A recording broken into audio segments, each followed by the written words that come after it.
Um,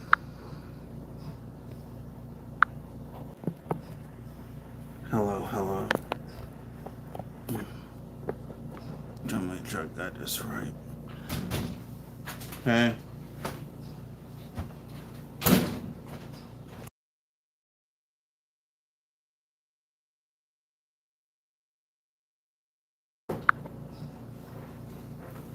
good afternoon, everyone. I have a story for y'all coming out of Colorado where this woman was in the middle of a custody dispute, and unfortunately, hold on, and unfortunately, it was crooked. My goodness. And unfortunately, the mother in question decided to um, unalive her children. Shout out to Grizzly True Crime for this. Let's get into it. It's gut wrenching. It's atrocious to hear that something would happen like that, especially to young children. You know, just the other day I saw them playing outside in the snow, and to think that they're not here anymore, it's heartbreaking. On December 19th of 2023, in Colorado Springs, a 911 call was received from an apartment at Palomino Ranch Point just before 12:30 a.m. The caller reported a burglary. When officers arrived at the scene, they found a 9-year-old girl and a 7-year-old boy deceased, and an 11-year-old girl, an adult female, injured. The adult woman, identified as Kimberly Singler, is the mother of the children. And now she's a suspect in their murders. In fact, she was arrested in the United Kingdom on December 30th of 2023 because she literally fled the country. And so it's taken 2 years to extradite her back to Colorado. She just arrived before Christmas in 2025. Now, what we're going to do today, I'll give you a quick recap of the case, and then we're going to look at this newly released criminal complaint. So the probable cause affidavit, which tells us many more details that we didn't know before. Please know that this is for educational purposes and for adults only, and it absolutely comes with a trigger warning because it involves the murder of children and allegedly at the hands of their own mother. Please note that this content is for adults only. Viewer discretion advised. If you haven't yet, hit the subscribe, like, and share.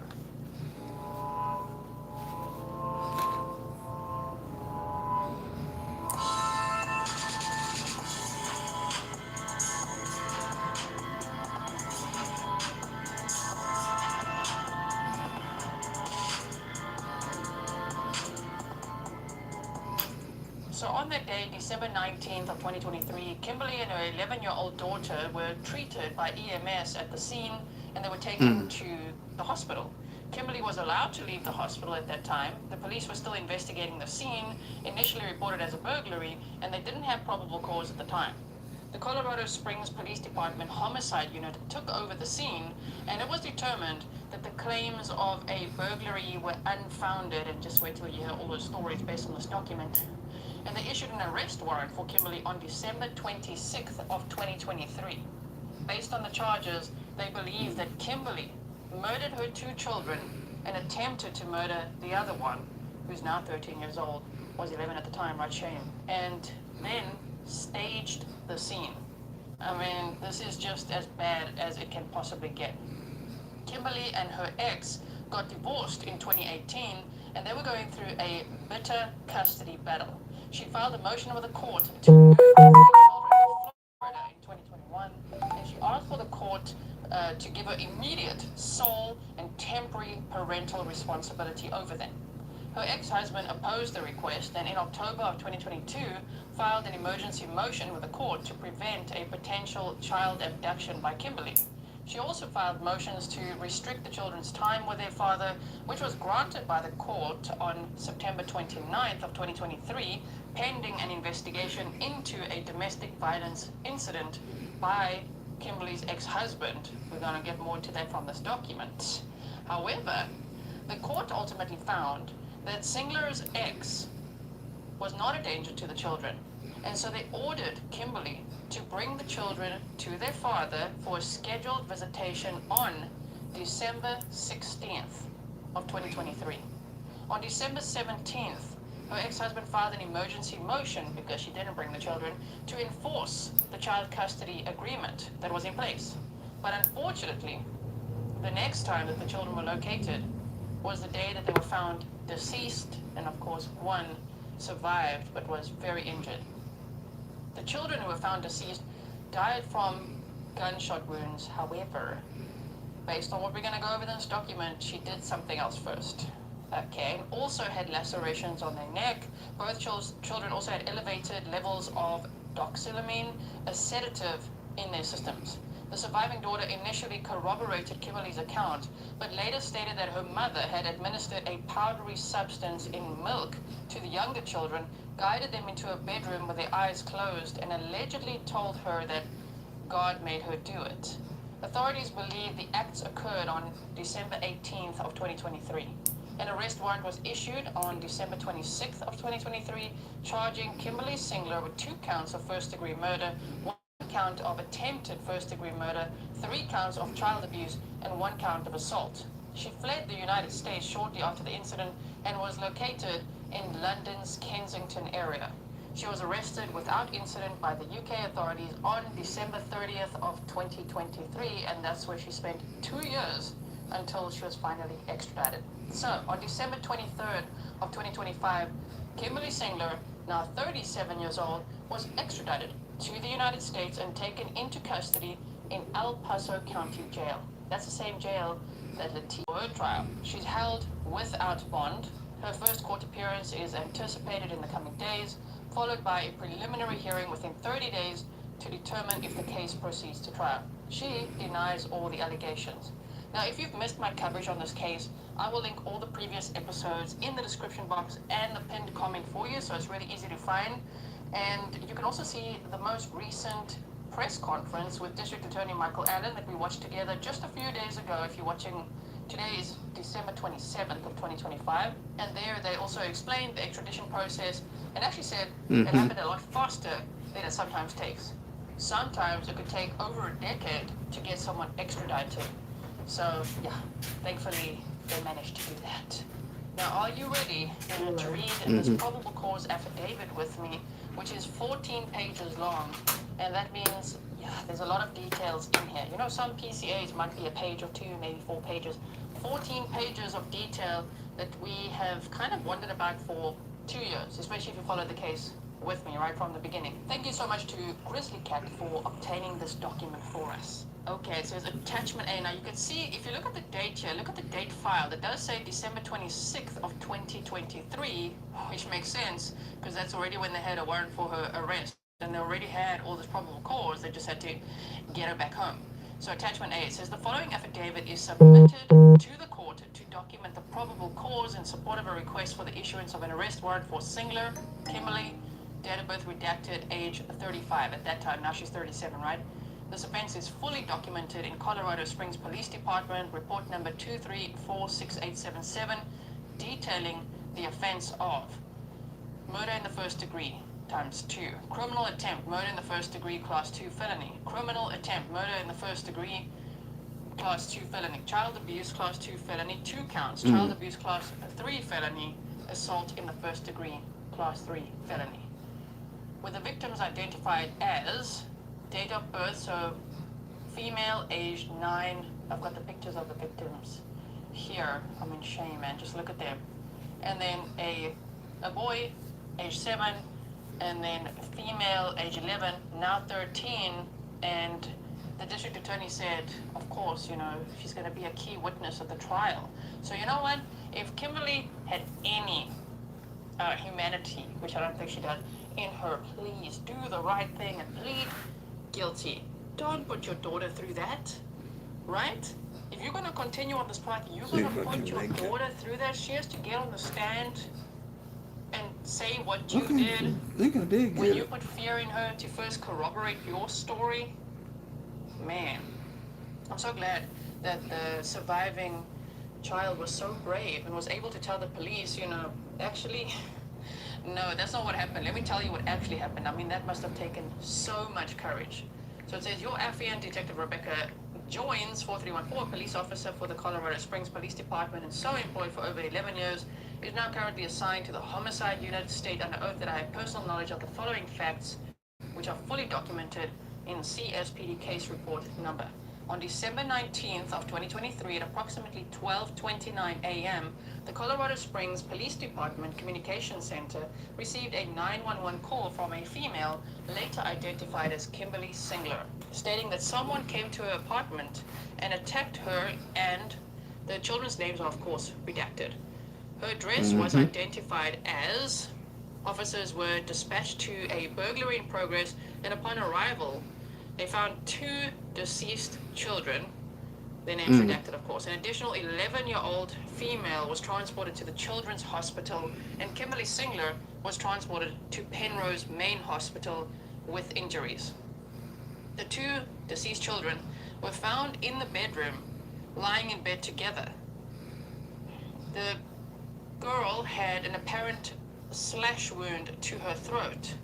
While it was unclear if blank had been shot or stabbed, officers observed a gun determined to be a .22 caliber semi-automatic handgun on the floor outside the bedroom closet that was covered in blood. Officers observed live rounds on the closet floor, and during scene processing, 3 spent cartridge cases were located in the bedroom closet. The handgun was later collected, and when examined, it was observed that the magazine and the live rounds in the magazine had blood on them, indicating to your affiant the suspect loaded the firearm after they already had blood on their hands. The scene is a first-floor apartment with a single bedroom. Responding officers did not observe any signs of forced entry into the apartment. There are 2 entry doors into the apartment, one being the main entry door on the west-facing wall and a patio door on the north-facing wall. Both entry doors provided direct access into the living room area of the apartment. The patio door was closed and the blinds were closed as well, but there was blood on the and on the interior doorknob itself. There were footprints in the snow outside of the apartment near the patio door, but it was unknown if these were recent. Redacted provided a brief statement to officers prior to being transported to the hospital. She said that she was sleeping on the sofa bed in the living room area at the time of the attack. She told officers that this happened a few hours ago and the mail came in the side door of the apartment. She said Redacted possibly came over for a Christmas gift exchange, and officers did see open Christmas presents inside the residence. No further information was obtained from her at this time. I assume from that, because it's kind of difficult here and there because of all the redactions, which the court did. There's some additional redactions, that Grizzly Cat did just for addresses and things to comply with YouTube's community guidelines. But most, 99% of these, Hey, this wire ain't by the even court. cold no So more. here and there, we've got to really think, wait, who are they talking about now? So I believe that paragraph we just read would be while the 11-year-old was being transported to the hospital, she told the police, yes, a man came in and then attacked us. And then with the Christmas gifts being opened, it could have been referring to the father of the children. Maybe came over for a Christmas gift exchange, or it could be Kimberly Singler's mother, who I think owned the property where Kimberly was living with the children. Kimberly said, redacted, later identified as, left town yesterday and was to return that day. The scene is reported as redacted's apartment. That would be her mother. Kimberly initially reported the attack possibly happened at 11 a.m. on December 18th of 2023, although it did appear that Kimberly was not fully coherent. Okay. Kimberly did not identify a potential suspect at that time. It was reported that she later told a nurse at Penrose Main Hospital it was redacted who did this. Oh, you're going to blame it on your ex immediately, hey? Okay. Officers located premise history at the residence that had apparent DV nexuses to them. On November 17th of 2023, there was a call for service regarding threats made by redacted. This is the ex-husband. So Kimberly had made this call for service saying that her ex-husband was threatening her, right, and the kids. So she said in which he threatened to kill the kids. Now, I do want to just insert I mean, it could be possible that this was happening, but I've seen a pattern, over the years of following this case and all the court documents we've seen along the way, and even how they're saying it here. I think that there's a possibility that Kimberly made all this up to try to get full custody of the children, to try to paint the dad in the worst light possible, and he always fought, these issues in court, and he always won. So they didn't find any evidence of anything that she was saying. So just remember that. Remember that this is Kimberly's story and her calling the police with this. However, I'll also keep it in mind that there's a possibility that this happened, right? Last side note, I do want to say though, wow, Kimberly Singler claims, we'll see later, that she protected the children. She gave them the best life possible, but yeah, then you're accused of murdering them. So any shade you could throw at your ex, what you are accused of doing is, I can't even put a number to it. You can't say 10 times worse, 1,000 times worse, 1,000,000 times worse. It's just the worst possible. Like, how could a mother do this, right? Okay. So, a call for service, right? November 17th of 2023, in which he threatened to kill the kid, she said. The notes and call screen stated that Kimberly informed officers the incident that she wanted to talk about occurred in 2022 in Larimer County. Kimberly showed officers printed pages of call logs and text messages which the ex had provided to the courts.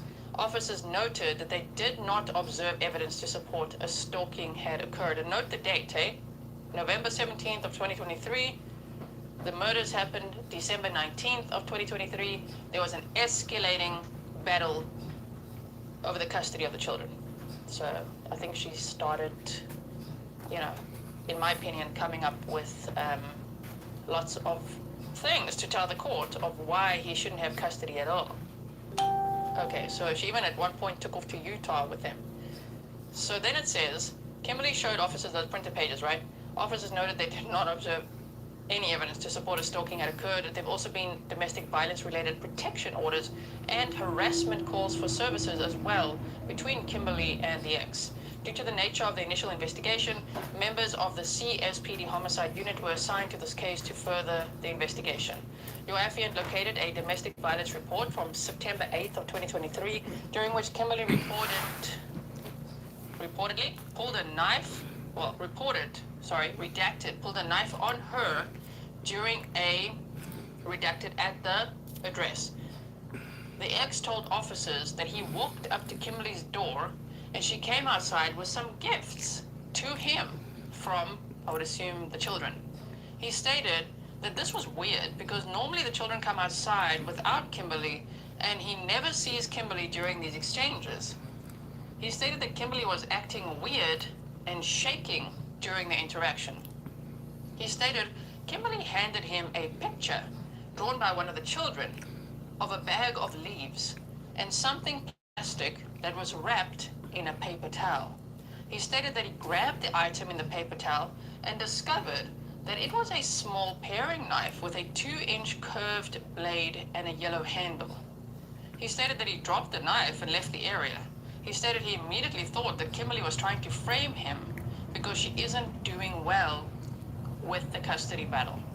Your affiant looked into the redacted and redacted proceedings documented under Larimer County Court docket number and saw the arrangement was altered in November of 2023 and the ex-husband was awarded the additional time. The court notes stated that the children were supposed to be transferred to him on December 16th of 2023 through December 31st of 2023. That's when he was supposed to have the kids. December 16th to December 31st. When did the murders happen? December 19th. And she failed to give him the kids on December 16th. An emergency motion was filed on the 17th. You see what I'm saying? Wow, okay, it wasn't like she was losing the kids forever at that point.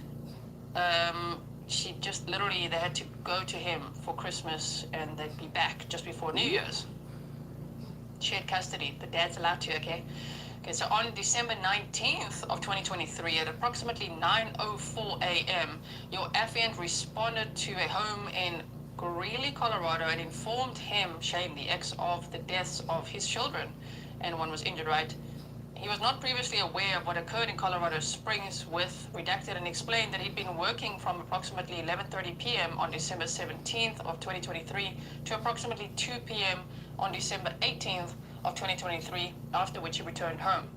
Your affiant was able to with his employer that he had clocked into work on December 17th of 2023, 11:28 p.m., and clocked out at 1:26 p.m. on December 18th of 2023. Your affiant was further informed that he drove a truck route in Thornton, Colorado during that time.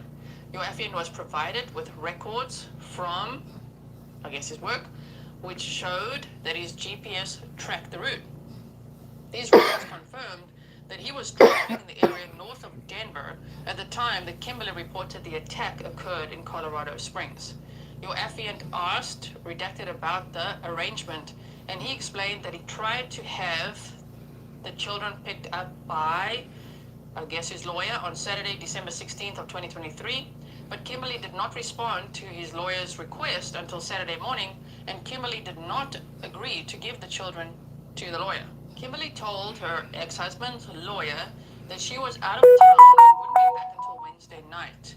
The lawyer filed a motion with the Larimer County Court to enforce the pickup time on Sunday morning, December 17th of 2023, and on Monday morning, December 18th of 2023, they were notified by the court that Magistrate Esser issued an order for Kimberly to bring the children to court on Wednesday, December 20th of 2023, to exchange, the kids, or to exchange the children prior to this date. Whoa, it's like the murders happened right before she was supposed to hand the kids over in this custody exchange, right? The court notes stated that a voicemail was left for Kimberly regarding this order on December 18th of 2023. Your affiant was able to observe that order and saw that it stated, if petitioner fails to exchange the children prior to this court appearance, fails to bring the children to court, or fails to appear for court, the court will entertain further argument regarding more drastic measures, such as issuing a warrant instructing law enforcement to take physical custody of the children. Redacted and Redacted expressed concern that Kimberly was involved in the deaths of the children, but could not provide any specific reason why or describe any threats that she made outside of Kimberly telling him that he would never see them never see the children again during an earlier custody dispute in the summer of 2023. After Kimberly was released from the hospital, Detective A. Gardner, 5166, conducted an interview with her at the Police Operations Center. It was noted that Kimberly sustained cuts to both of her wrists and both sides of her neck. It did not appear that Kimberly had extensive wounds. During the interview with Kimberly on December 19th of 2023, Kimberly said that she suspected that her ex-husband was the one behind all of this, as she suspected that he sent someone on his behalf. She talked about her relationship with him, and she said that he always tries to frame her. Sounds like she's projecting a lot there, hey? Okay?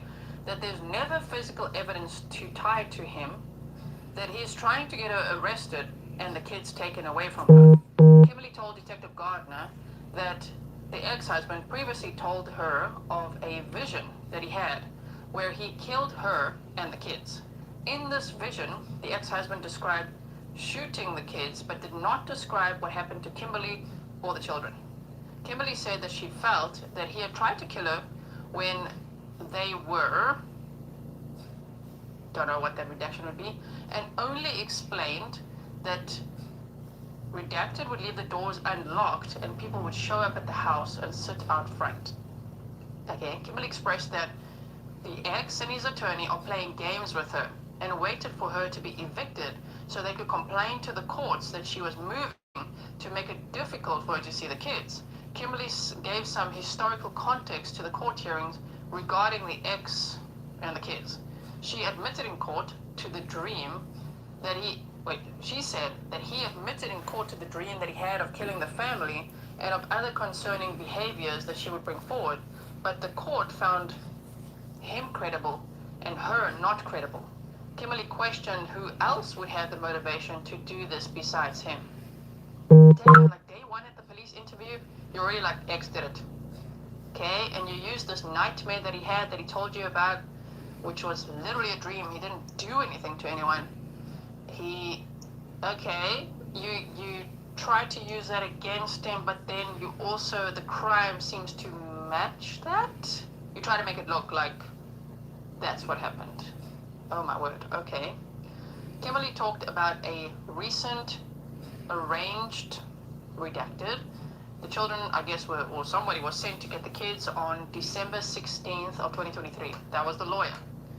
Kimberly said that she was confused and it made her look bad, as she did not take the kids even after having been contacted by the police. Kimberly said the ex was supposed to have the kids for 2 weeks, ending December 31st of 2023. Kimberly told Detective Gardner that she knew that the ex would file something and try to take the kids from her. When asked if anything had been filed, Kimberly said she did not know, as she did not look. Okay. Kimberly talked about her checking the status of court motions in the case through an online e-file system with the Larimer County courts. She's like, I didn't look at all. You looked. You probably looked obsessively. You knew you had to hand over the kids, and before you did that, they were dead. One severely injured. Survived, thankfully, but my goodness, the trauma. Kimberly talked about what happened, and she said she woke up feeling weird and woozy, and wondered if someone came in and did something the night before. Okay, nice and vague. Kimberly described the kids, the two that were deceased, as sleeping in late and acting drowsy as well. She said she forgot to lock the patio door, so the patio door had been unlocked from December 17th of 2023. Okay, premeditated. On December 18th of 2023, at approximately 11 a.m., we're talking broad daylight, she was in between the living area and the only bedroom in the condo when someone entered through the patio door. Kimberly believed that person must have attacked the kids first. So it says she was going to the bedroom. So the daughter first. As she was going to the bedroom, the suspect grabbed her upper arms from behind and spun her around. Kimberly could see the suspect as a dark figure, but could not provide a further detailed description. Kimberly assumed the suspect was a man because of the strength and height of the person, but had no additional details regarding the suspect. Now, once I'm done reading this entire document, and once you're done listening to me read the entire document, I would love to hear your comments, your thoughts. Do you believe her stories or No, not? I don't believe it for a second. No, I think she's in the exact jail where she belongs, where Letitia Stout was. And my question for her would be, was this dark figure, was his name Eduardo? Did he drive a Tiguan? If you watch the Letitia Stout trial with me, you'll understand why I say that. Did he speed off in a Tiguan? Okay. Kimberly discussed having a medical condition that causes her to faint or lose consciousness frequently. And after the suspect grabbed her, she fainted. When Kimberly regained consciousness, she was on the sofa bed in the living room and saw that her 11-year-old was next to her on the sofa bed and had sustained injuries. Kimberly got up and locked the patio door, after which she went to the bedroom and found the two children dead on the bed. She reported she covered them both with a blanket when she saw the daughter, Shaman.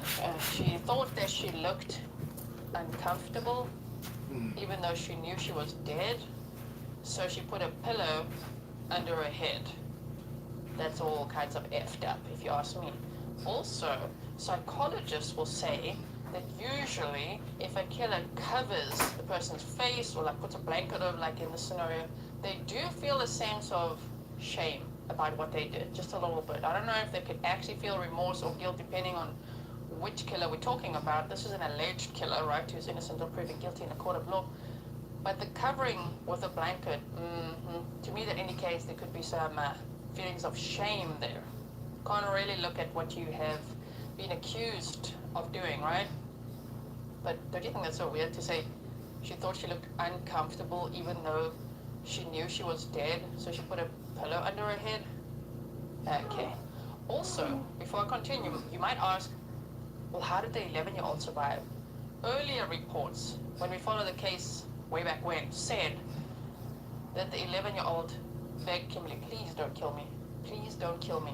And she somehow spared her life, but she did have horrific injuries that she had to recover from for quite some time. So, oh, that is so terrifying. Now, Kimberly said at that point she was very weak and faint. So she had to go lay down back on the sofa bed next to her 11-year-old. So you're telling me you woke up a little woozy, you walked over to the bedroom, you saw your two children, deceased, put a blanket over them, pillow under their head, can see they're dead, and then you went back for a nap? Literally, guys. Okay, so Kimberly stated she was able to get water for, I guess, her 11-year-old throughout the day to keep her comfortable. But she did not have the energy to look for her cell phone. Kimberly said she was also too weak to get a neighbor, and further was worried that the suspect was waiting for them outside. Kimberly said she was waiting for her mother to return home, but she never returned. Kimberly said just before calling 911, her phone randomly started playing music, and later they say Christmas music. That's so eerie. She's in the house with two dead children and one severely injured needing immediate attention, and she's like, I'll just give her water throughout the day and take a nap. We'll take a couple of naps. I'm just feeling a little bit weak. Okay, nap time, everyone on the sofa. And why? If we're gonna read the whole thing. I think she was literally waiting for her mother to walk in and be like, what happened? So that her mother could be part of the story. But her mother was delayed because she was out Christmas shopping, staying over at a friend's house. So that didn't happen. Her plan failed there, okay, in my opinion. All right, so just too weak, okay? Look for a phone. Call a neighbor or call 911. Okay. Kimberly said just before calling 911, her phone started randomly playing music, which alerted her to its location. She was able to find her phone and call the police hours and hours later. Really? Another statement made by Kimberly during the interview was that she felt that the suspect injured her and cut her wrist to make it look like a murder self-deletion if she were to have died. Okay. Really? After the interview with Kimberly was completed, she was released, pending further investigation.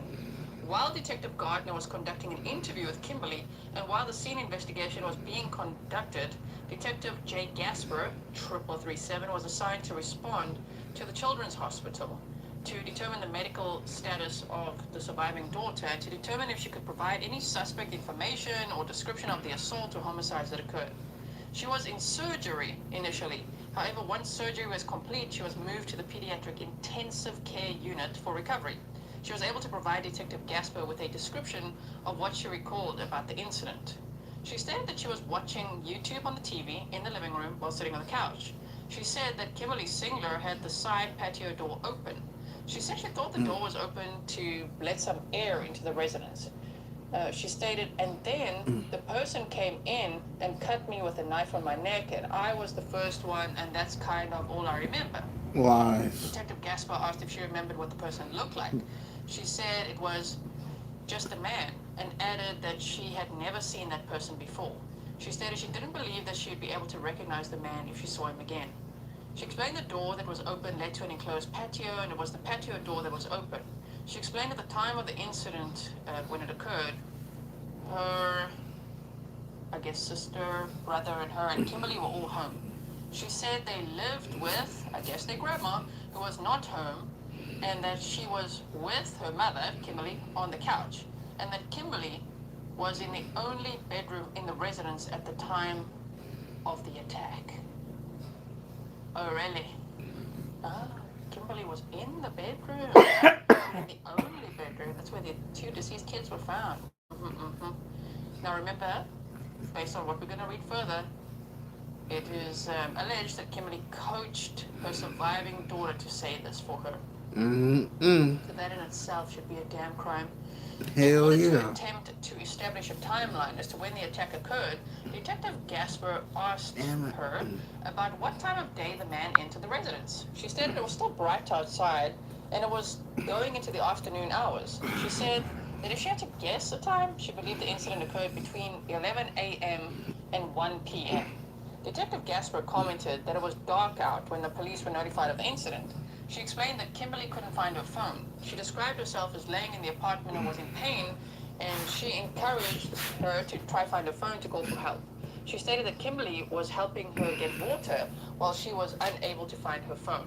She also stated that she tried to go to sleep, but she was awake for a while. She said that she got some naps in during this time frame, however, but she was kind of awake. She added that during the time frame that she was in the apartment after the attack, Kimberly stayed with her and was trying to make sure that she was okay. Kimberly would go check on her siblings, but she rested with her just to make sure that she was okay. She said they were resting in the living room on the couch. Detective Gasper inquired about whether there was any discussion about leaving the residence to try to find help. She stated that she encouraged Kimberly to try to go outside and ask for someone's help. Again, this is coming from an 11-year-old at the time. The 11-year-old's like, yeah, I was trying to get my mom to go outside to call for help. She stated the reason that Kimberly was eventually able to find her phone was because loud Christmas music started playing from the phone, which allowed for Kimberly to locate the phone and call the police. While at the hospital, Detective Gasper contacted Redacted, who was the physician responsible for care. Detective N. Black, 5400, a crime scene investigator, CSI Hartman, 6850, conducted the scene investigation, while interviews and additional follow-up activities described above were ongoing. There were several notable items of evidentiary value that were observed or collected during the scene investigation. In the kitchen trash, the following items of evidence were located. Empty prescription bottle prescribed to Kimberly Singler. This is all public record. I'm not sharing. Okay, what type of medication? This is provided by the courts. This is a YouTube disclaimer, just to let YouTube know. Filled at King Supers. That's where it was picked up from. And so the medication is redacted, but there were 60, quantity 60, take 1 to 2 tablets by mouth every evening as needed. Description of tablets, round white markings, dispensed on the 30th of November of 2023. Written 30th November 2023. It would be nice to know what kind of medication. Unisum, 2 empty boxes for Unisum sleep tablets, 80 count tablets, 2 empty bottles of Unisum. Oh damn, 2 empty bottles, a lot of sleeping pills. Just Oh, Unisum. Okay. Yeah, Advil that is a sleeping liquid pill. gels.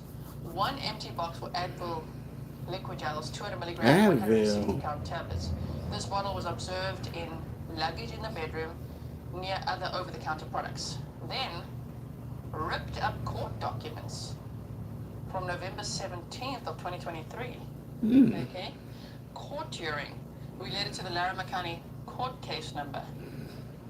Okay, you might as well be like, look at this. Here's a whole bunch of medications and the court documents that set this all off, you know what I mean? Okay, furthermore, the kids, the 2 deceased children, were located on the bed within the sole bedroom of the apartment. The boy was laying on his back, facing up towards the ceiling on the right side of the bed, as viewed standing at the foot of the bed. His right arm extended downward toward his torso, and his right hand was resting on his stomach. The daughter was to the left and was laying on her right side, facing left. She was observed to have significant injuries to her throat. After the El Paso County Coroner's Office responded to the scene, she was moved. Investigators located a round white pill underneath her body. The pill had markings of, that's all redacted on it. Also located in the bedroom to the right of the bed, as viewed standing at the foot of the bed between the closet and the bed, a .22 caliber semi-automatic firearm was located. The firearm was on the floor just outside of the closet. There was apparent blood located on the exterior of the firearm. When investigators ejected the magazine from the firearm, it was noted that there was apparent blood on the magazine and ammunition contained within the magazine. The finding is consistent with the suspect handling the firearm after at least one victim had been severely injured based on the quantity of blood located on the firearm. Investigators could not determine if either of the children had been shot while at the scene, and the investigation was ongoing. Now, do you remember that? When investigators were there at the crime scene, looking at the children's bodies, which, oh my goodness, the things that some of these, you know, what they have to see sometimes, it must haunt them, you know what I mean? That must be horrifying, because they're like, oh, we're responding to a burglary, okay, let's go. And then it's like, you see the most horrifying scene ever of children with their throats slashed and things around. remember now, just pin that in your mind, okay? That they were not able to tell that these children had also been shot. They saw the neck injuries, they saw a lot of blood and all that, okay? As investigators continued with the scene investigation, it was noted that there was no cast-off blood stains or blood spatter on the walls, furniture, or any other location within the apartment. This finding is consistent with the suspect causing severe lacerations on or to multiple victims' necks, while those victims would be unable to defend themselves for some reason at the time of the attack. You mean like being dragged, right? Or tied down, but in the scenario. On the living room floor, near a mattress with pink bed coverings in the middle of the room, a knife was located. The knife had a black handle and silver blade. There was apparent blood located in multiple areas of the knife, including the blade and handle. Investigators examined the patio area previously described by the surviving 11-year-old, now 13. Investigators noted there was no disturbance in the dust or dirt on any railing of the patio or on the ground around the patio. There were no obvious footwear impressions in the snow outside the area leading directly to the patio. Additionally, there was no blood evidence found on the patio, and the patio furniture, which was positioned just below the railing, was neat and orderly. Additionally, there was no blood evidence located in the front porch area or on the walkway leading to the front entrance to the apartment. On December 20th of 2023, redacted of the El Paso County Coroner's Office conducted the autopsies for the two deceased children. It was determined that the daughter, the 9-year-old, sustained a gunshot wound to the top and center of her forehead. Dang. This injury was not visible until her hairline was cleared and examined in detail. It was noted that stippling was present. Your affiant advises the court, based on training and experience, that stippling is only present when a gunshot is fired within a relatively close range of fire. An exit wound was located in the middle of the back of, her head, yes, and she also sustained severe lacerations to the front of her neck. Man, the manner of death was determined to be homicide. Upon examining the deceased boy, 7 years old, they noted a gunshot wound to the left side of his forehead. This injury was not visible until his hairline was cleared and examined in detail. An exit wound was located behind his right ear, and a projectile was recovered from his right index finger. He also had superficial laceration to the right side of his neck. The manner of death was determined to be homicide. It was noted that neither of the two deceased children had defensive wounds. The evidence on scene and observations at autopsy led investigators to believe that had to be moved after redacted, so I don't know which, I think it's the daughter, had to have been moved after having been shot. It appeared that her right hand was likely under, the little boy had to have been moved after having been shot. It appeared that his right hand was likely underneath his head at the time of the shooting, based on the fact that a projectile was located in his right index finger. And their own mother is accused of this. Later in the day, on December 20th of 2023, after having been released from the hospital, this 11-year-old surviving daughter participated in a forensic interview regarding events from the evening of Sunday, December 17th of 2023, through the time when officers arrived during the early morning hours of Tuesday, December 19th of 2023. The forensic interview was completed by investigative specialist Jay McKnight, 6567, at the Police Operations Center. It should be noted that investigators did not observe her to have visible defensive wounds during the interactions with her prior to, during, or after this interview. In addition to the above statement she made during her previous interview with Detective Gasper, she stated that she saw a man standing on the exterior of the apartment prior to the attack. She stated that she saw a man climb over the balcony on the exterior of the apartment and break into the apartment via the patio door. She described that this was the same person who attacked her and caused her injury. She said Kimberly and the other two kids were also cut, and again described how Christmas music played on Kimberly's phone, which allowed them to find the phone and call for help. She recalled that when police arrived on scene, they told her to be careful because there was a knife laying on the floor nearby. She described the knife as a kitchen knife, but she was unable to provide a description of it. She said the knife felt rigid as she was being cut by it. She said that she didn't know if the knife was his or if he got it from the kitchen. She didn't see the man go into the kitchen prior to the attack. She stated that she thought she fainted after she was attacked. When further describing the naps that she took after being attacked, she stated that she only really remembered the last time she woke up. She described being scared and stated she was in pain. She tried not to look around because she was scared. She recalled seeing Kimberly and remembered that Kimberly, was also injured. She said that Kimberly did not talk to her about what happened during the incident and Kimberly was trying to comfort her. When discussing Kimberly's actions, she said she didn't really see Kimberly looking for the phone. She described Kimberly had cuts and was in a lot of pain. She said that Kimberly couldn't really look for the phone because she was in pain. She said that Kimberly, her mother, would occasionally stand up to look for the phone but couldn't further describe attempts to locate the phone. Investigator McKnight inquired as to whether weapons are kept in the residence. She stated she didn't think so unless redacted at something that she didn't know about, so I guess the grandma, right? She speculated as to the possibility of Kimberly having a gun, but said that she didn't really know. She stated she didn't recall hearing any gunshots during the incident. She further stated she didn't learn that her siblings were deceased until she was at the hospital. Oh my word. When asked to better describe the scene, she stated the window coverings on the patio door were open. The blinds were fairly straight, but were pointed downwards. She described the window coverings covered the length of the window. Your affiant advises the court that the living room blinds, the patio door blinds, and the bedroom blinds in the apartment were all fully closed, in the fully closed position when officers first arrived on scene. In addition, there was no blood observed on the strings of any of the blinds, which would indicate the blinds had been in a closed position prior to the stabbing occurring. During the forensic interview, she described an impromptu Christmas party on the evening of Sunday, December 17th of 2023. She said that she thought her, I guess it would be dad, might come pick them up, which is why she believed they celebrated Christmas early. She said that Kimberly was acting a little different that day because they were celebrating Christmas early. She stated that Kimberly wasn't telling them everything, and she stated that it was a complicated situation with her dad. She described that Kimberly gave her and the other two kids medicine that same night. See if I say drug? Medicine, okay, which they had never taken before. She said they did have a cough, which is why Kimberly gave them the medicine.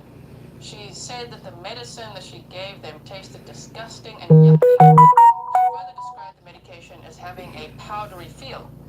She said that her two siblings had to take extra medicine because she had been feeling, I guess, the 11-year-old had been feeling better. So the other two had to take extra medicine. She said they also took cough syrup at Kimberly's direction. She stated that she gave them milk and water.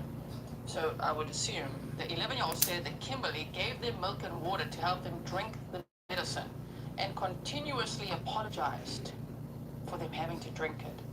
That's just so irritating. I'm so sorry. I'm so sorry that you have to drink this. You're sorry about that? Well, yeah, because you, Kimberly Singler, seem to have known what would happen next. Wow, okay. Allegedly. She also stated that she experienced an upset stomach after drinking the medicine and she felt tired, but acknowledged it was normal for her to feel tired at the time of night. It should be noted that she did test positive for the flu while she was at the children's hospital. McKnight asked her where Kimberly got the medicine from. She said she believed that Kimberly might have gotten the medicine from King Soopers because that's where she got all the medicine. She was asked to describe how Kimberly gave her the medicine, and she told investigator McKnight that Kimberly gave it to her in a mug with tan-colored exterior and a blue-colored interior, which might read, "You are redacted and you are crazy." I don't know what that redacted word could be. Could be a swear word, right?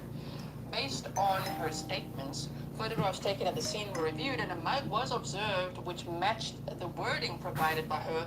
However, that mug was white in color. A mug with a tan-colored exterior and blue-colored interior with the phrase "better late than ugly" was also observed in the photographs. Both mugs in some way were described by the surviving 11-year-old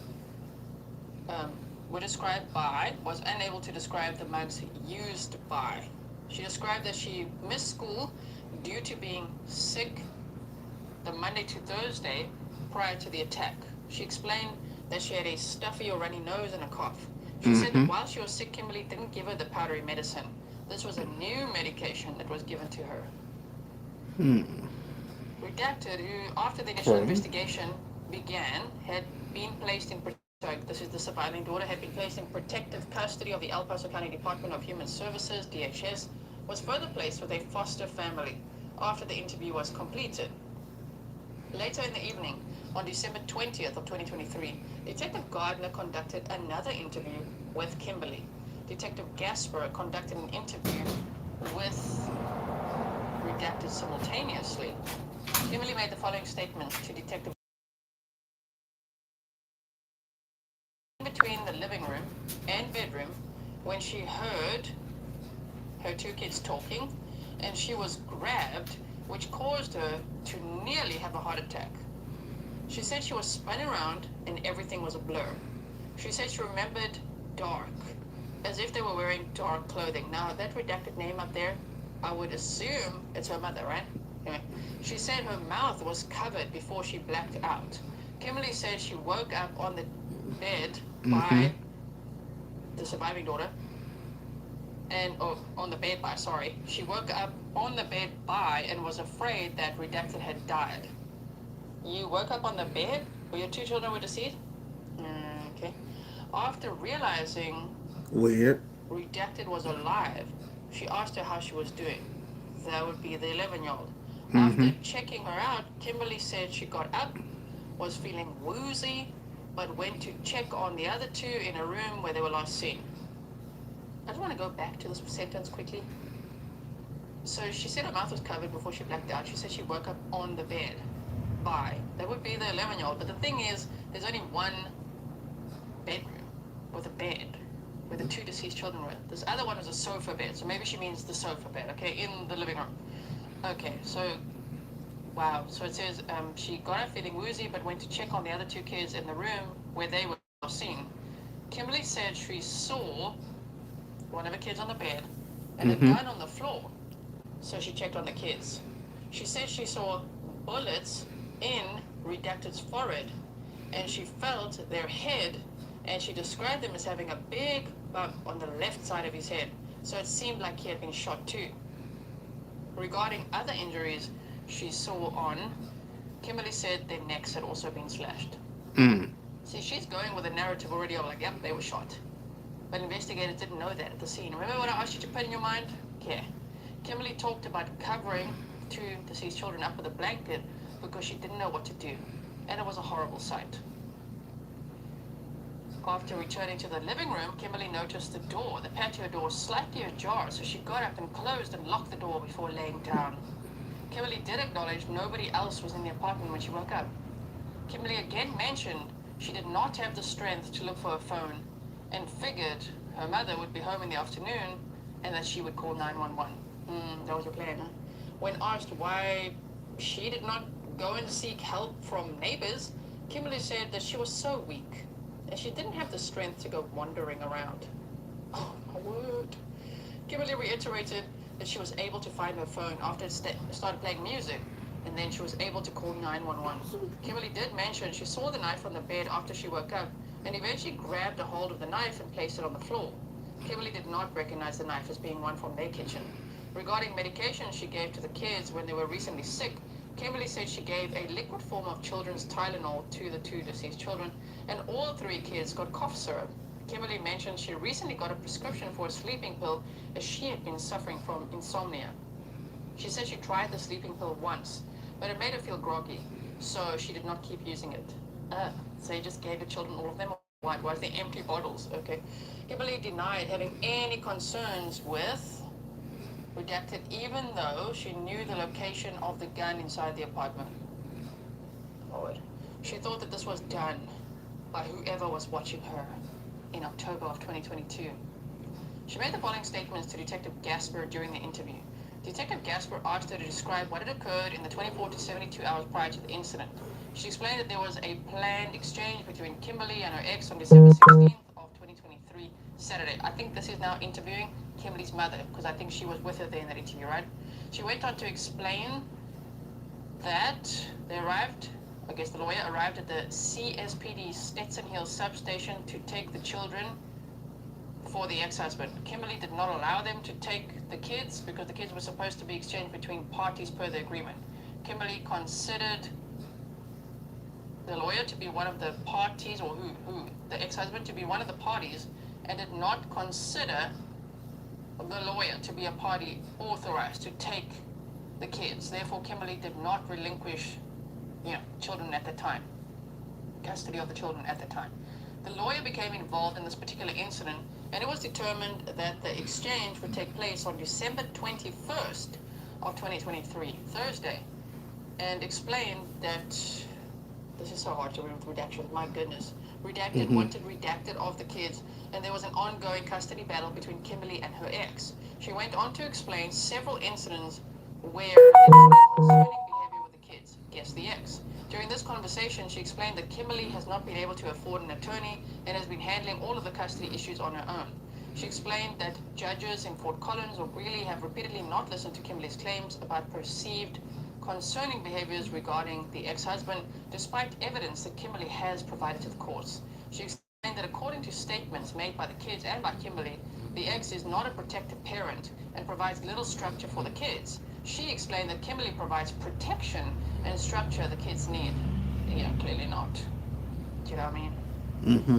Clearly not. She's capable of allegedly killing them. Oh my word. Okay, so despite Kimberly's efforts to restrict the dad's time, the courts repeatedly ruled that there was no evidence and would give him his time back, his supervised time with the children back, or I don't know if it was supervised, his time back, his custody time back, and extra time was awarded for the time missed while court proceedings took place.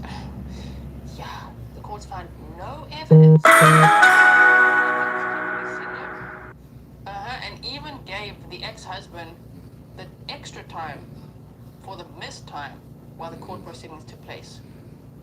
She went on to explain several instances in which there were allegations of menacing with a knife, guns in the car with children, and issues regarding child support and spousal support payments after Kimberly and the ex got, or explained, divorced. She explained that Kimberly accused him of threatening her with a knife, but no arrest was made.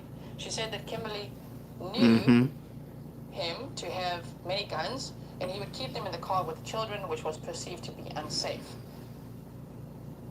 The grandma, I guess, we explained that there was an incident that occurred last year in which Kimberly left the state with the kids and drove to Utah.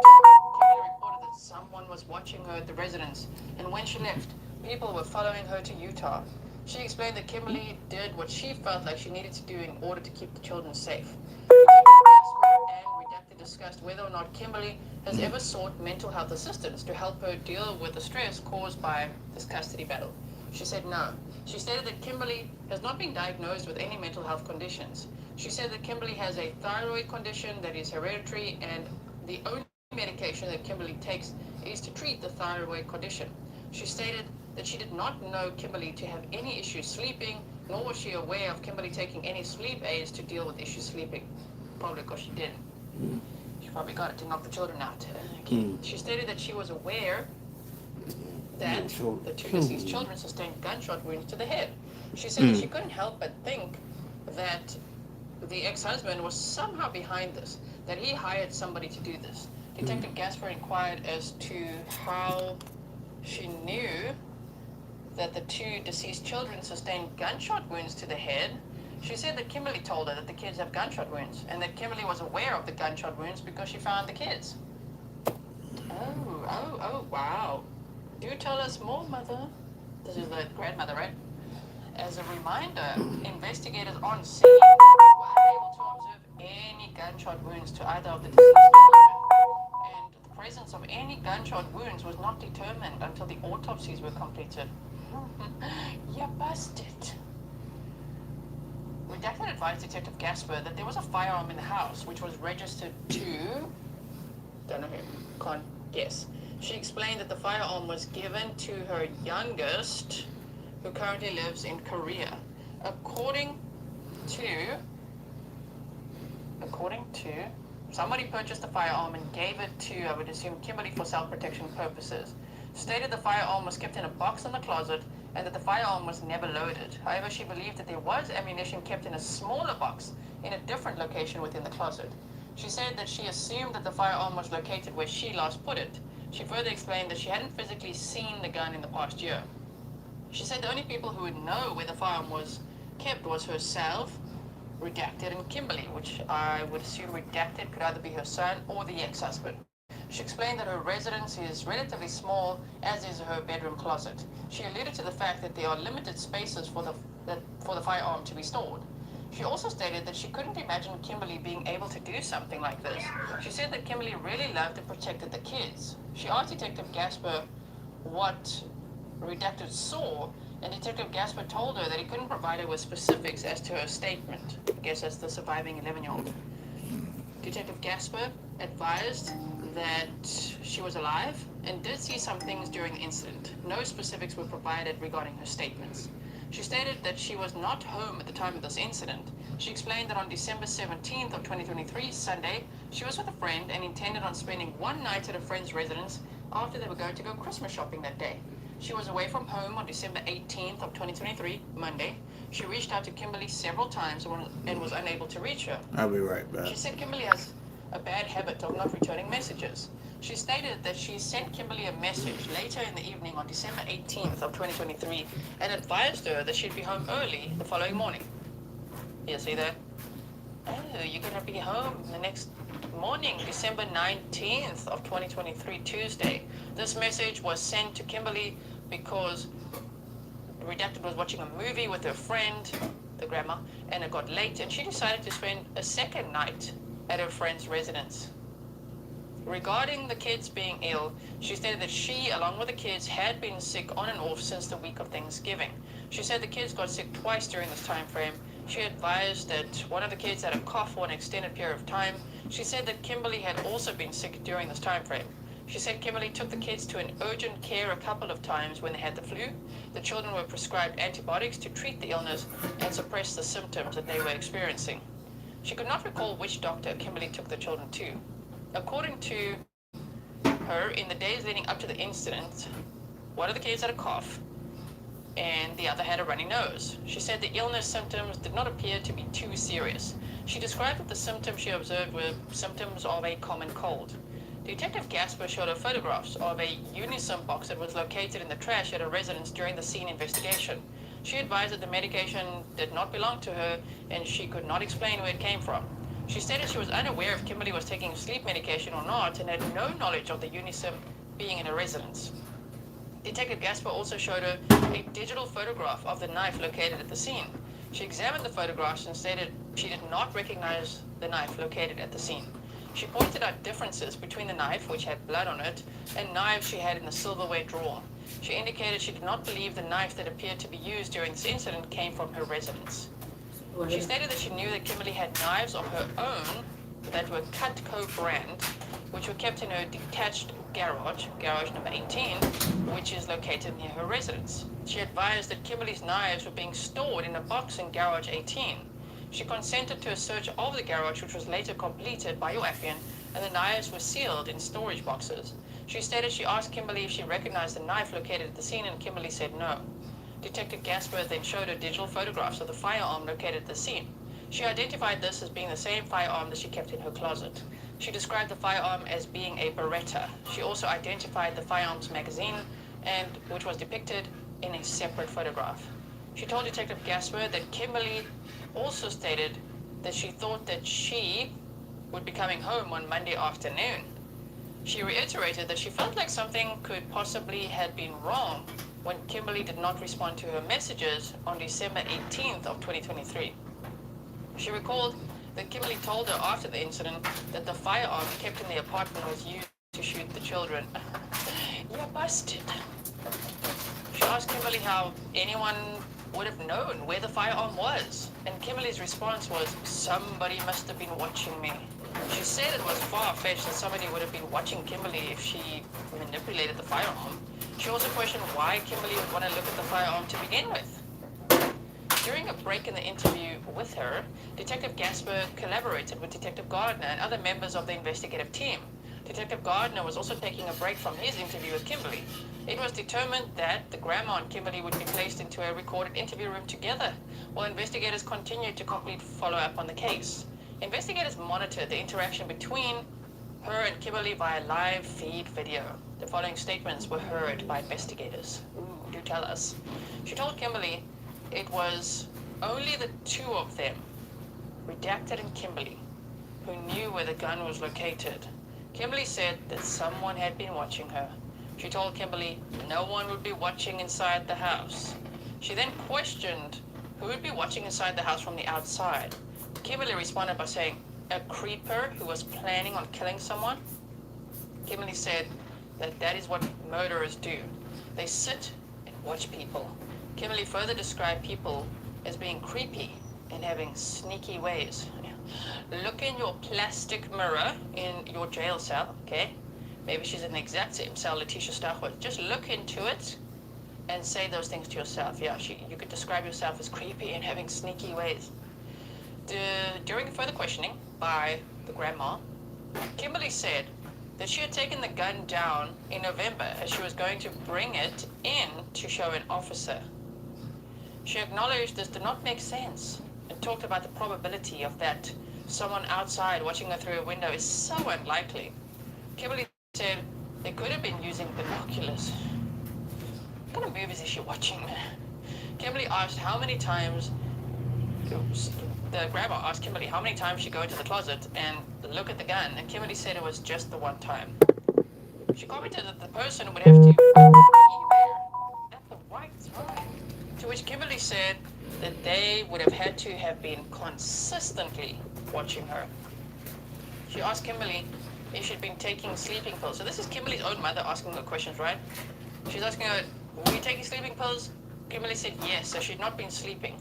She told Kimberly that she told Kimberly she was so secretive about what she does, but Kimberly denied this.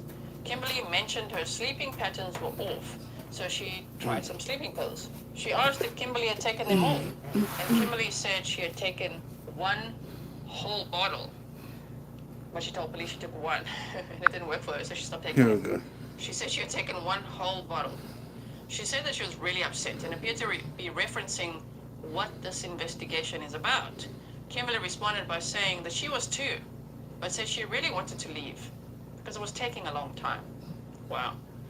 She told Kimberly that Redacted knew who attacked her. Kimberly questioned that she knew and further stated that was interesting, which I assume the grandma saying, well, the 11-year-old knows who attacked you, and Kimberly says, doubt it, but interesting.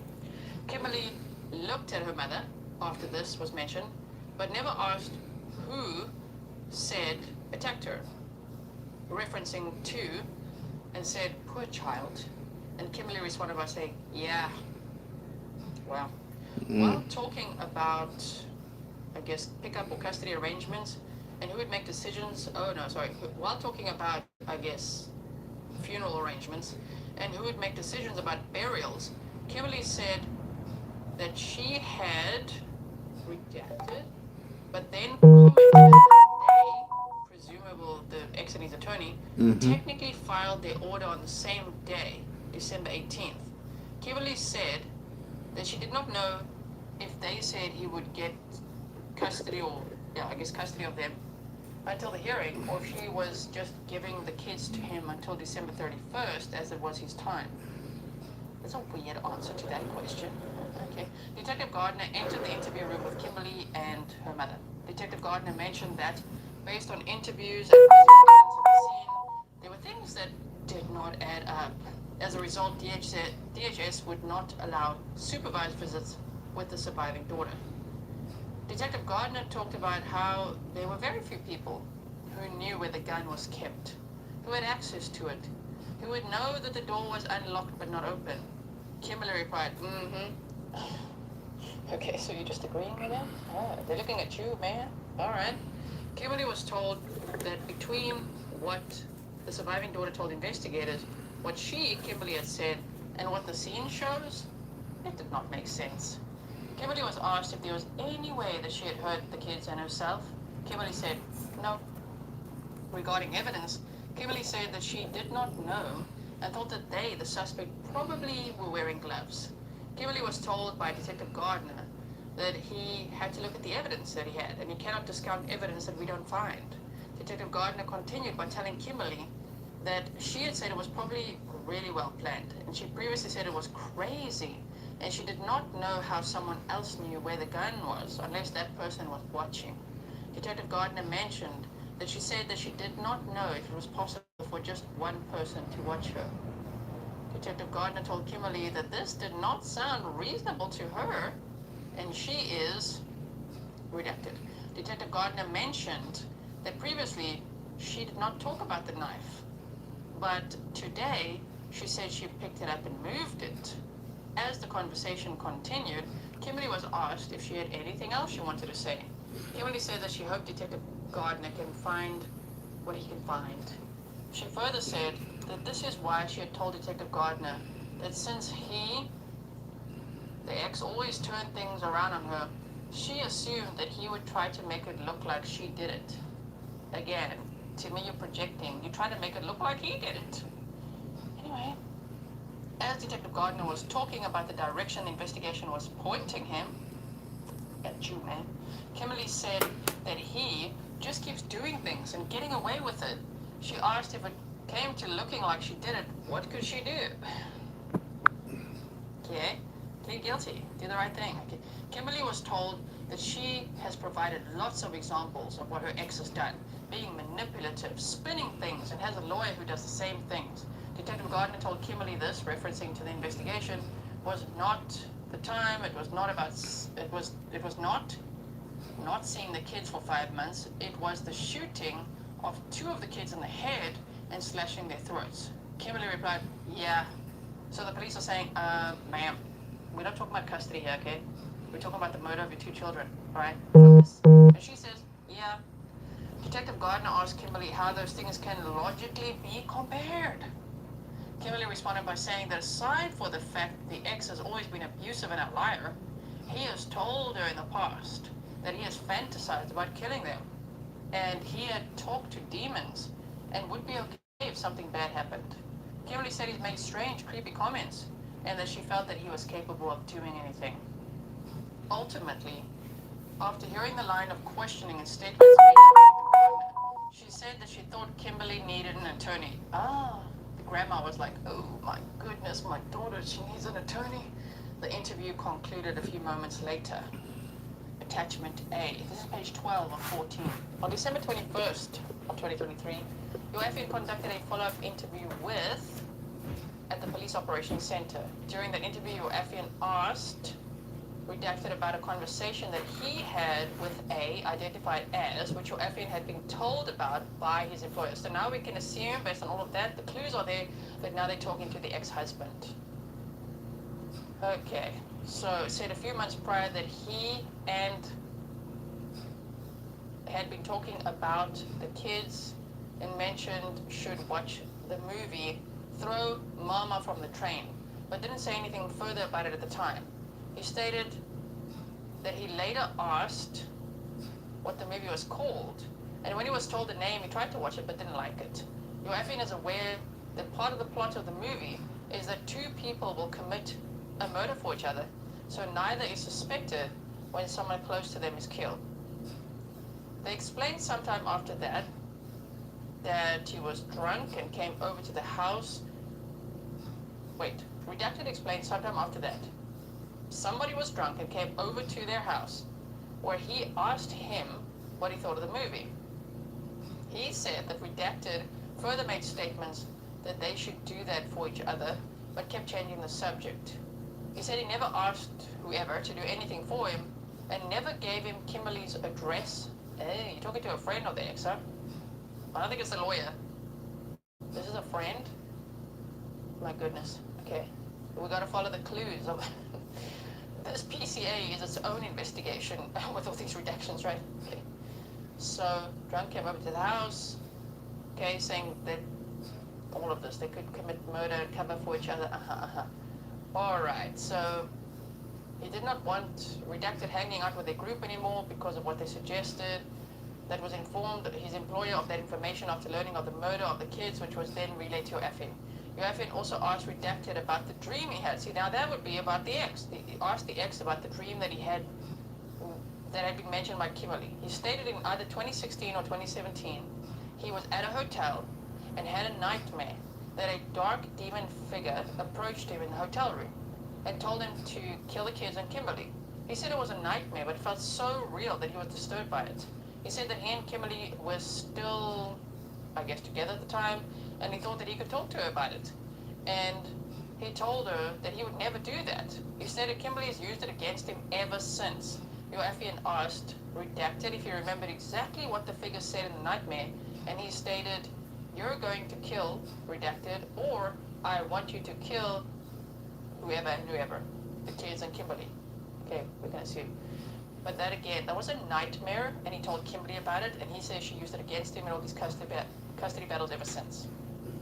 During that interview, Redacted agreed to have his cell phone data downloaded. He advised Yoaffin that he was into criminal law type stuff, and she was seeing his phone a couple of months ago where he was binge watching criminal cases that had happened, including family loss and murderers who thought they'd get away with this type of stuff. He said he watched those videos on YouTube, and they had millions of views by people, and he just wanted to make Yoaffin aware of it on his phone. He's a crimer, okay? Yoaffin contacted regarding the statements previously made to, and he said he was intoxicated when he was at, and denied making the statements described by records. Yoaffin asked where he went after work on that day, and he said he went home. Since the time of the initial investigation, investigators worked collaboratively with the CSPD Metro Crime Lab, MCL, and the Colorado Bureau of Investigation, CBI, to expedite DNA processing on items of evidence that were DNA relevant to this investigation. One of these items was the knife located at the scene. On December 21st of 2023, the MCL provided a report to investigators which stated that the knife had been processed for DNA and several conclusions had been made. The following conclusions were made by MCL. The DNA was located on the handle, both on the right and left sides. The DNA testing confirmed the presence of blood. There was a mixture of two contributors. The major DNA profile was determined to match the DNA profile of Kimberly Singler. On December 23rd of 2023, the CBI report concerning the DNA testing on the handgun was provided to investigators. Of note, DNA from Redacted and Kimberly were found in various locations on the handgun. Kimberly Singler's and Redacted's DNA was found inside the magazine as well.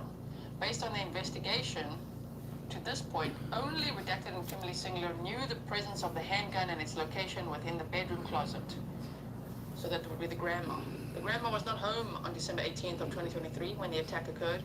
Therefore, it can logically be deduced that Kimberly was the individual manipulating the handgun, which caused her and Redacted's blood to get into the magazine as well. That would be her daughter. On December 25th of 2023, Sergeant K. Dab 2029 was contacted by the 4 and told Sergeant Dab that he told her the truth about what happened and that she lied to everyone before. When asked what she said happened, what reported it said that Kimberly did it and told her to lie about it. So there we have where it came from, where it was reported that the surviving daughter decided, I'm going to tell them the truth. My mother did it, and she told me to lie about it. It took a lot of courage. She mentioned that she had been feeling awful about the lie. There's a whole lot of redactions about this. She asked Redacted to call 911 and told her that she couldn't find the phone. She thought it was hours from the time that she asked her to call when she actually called 911. So the surviving daughter had asked Kimberly, her mother, please call 911, and she's like, can't find my phone. And it was hours later when her mother actually called 911. She talked about the Christmas music playing from Kimberly's phone and said that was when she found her phone and said that she could call 911. She also talked about the adventure, which went on for about a month, sometime in 2022. She said that she took them from their house and drove them for hours before telling them they were going to stay in a hotel. She stated that she told them that they were being chased by demons and people who were doing witchcraft. Oh my word. That's when Kimberly... What the hell? She took the kids and fled to Utah and said that demons and people who were doing witchcraft. I gotta pause this for a second. I just got flashbacks to Lori Vallow Daybell. I don't know why. That right there just gave me flashbacks to Lori Vallow Daybell.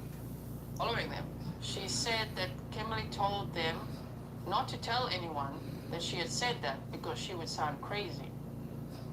Yeah, there's definitely a mental health factor here, right? Your affiliate would note that on December 24th of 2023, so that's after all these interviews are conducted and all this, and her daughter's still recovering in hospital, a missing persons report was taken for Kimberly Singler. It was at that time that it covered the case was a manhunt. We're like, where the heck is she? Kimberly's mother reported that she had last spoken to her on December 23rd of 2023 at approximately 7:30 p.m. and later received a text that Kimberly was going to see a movie. When she woke up on December 24th of 2023, she saw Kimberly's vehicle was not in the parking lot of the hotel that they were staying, and she was unable to locate Kimberly. She told officers the last time she went missing, she was found in St. George, Utah. And Kimberly had recently spoken about wanting to live in Florida. Officers checked Kimberly's hotel room and found all of Kimberly's items had been removed.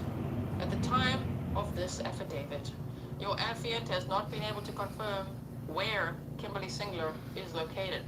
And little did they know, just a few days later, the UK police would be arresting her.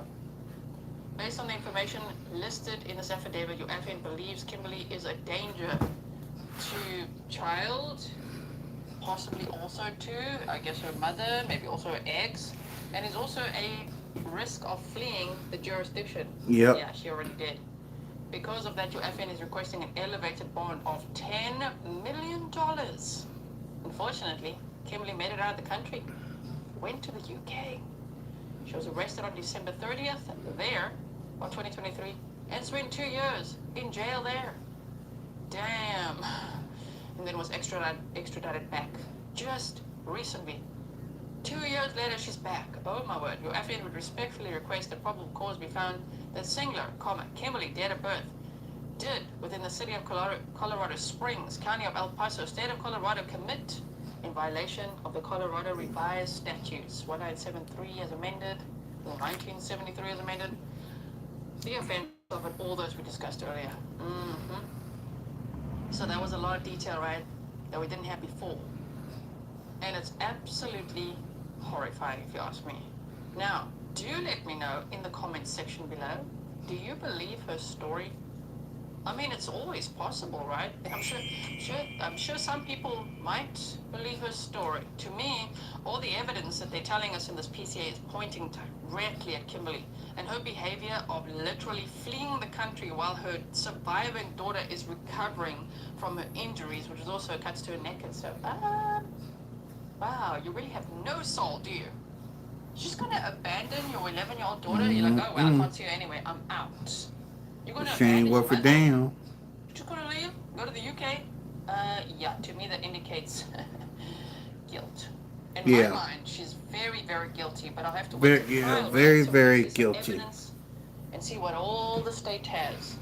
If this trial is live streamed, I really look forward to watching that with you. This probably is going to take some time, though, you know? It might take another 2 years to actually get to trial or more. Hopefully not, but we shall see. I'm just so relieved that she's back in the USA now. She's back in Colorado in the El Paso County Jail. And I believe she's now being held on no bond. Okay. As she should Stay be. there. Okay, until the trial, unless she pleads guilty before then. I don't think she's the type, because she seems to be just still, at this point, just denying everything. So, yeah, she's not there yet. But okay. She is innocent until proven guilty in a court of law, so let's see where this investigation goes, what the next court hearing will be, what the preliminary hearing, pre-trial hearings and all of that, what more we learn along the way. Thank you so much for watching. Again, if you haven't seen the previous episodes and you want just a little bit more context or to see where this all started, you can check those out in the description box, as well as I've put them in the pinned comments too. And then I will see you again in the next one. In the meantime, stay safe.